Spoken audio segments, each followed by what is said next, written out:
njema, niko vizuri, na nimezungumza na wachezaji wangu nao pia wako vizuri, hatuna injury, na pia tunaendelea kumwomba Mwenyezi Mungu aweze kutuamsha hali ya kuwa wazima, tuna afya na tuna determination ya mchezo.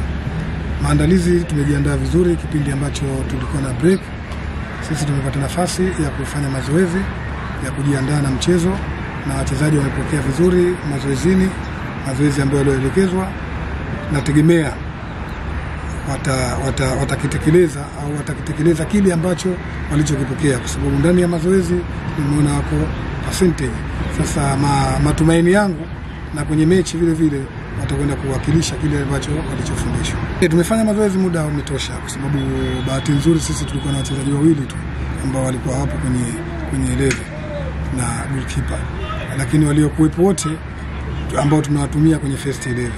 Sasa tumefanya kile tulichokidhamiria kukifanya kwa ajili ya mchezo, tumekifanya, na hao walikuwa hawapo tumewapa mazoezi ya ziada, tumekaa nao kwamba nini wanataka kuja kukifanya kwenye mchezo wa kesho.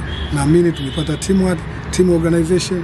Naamini kwa uwezo wa Allah Mwenyezi Mungu atawapa ukumbuko kile alichoelekezwa. Naamini kwa uwezo wa Allah anaweza kupata matokeo.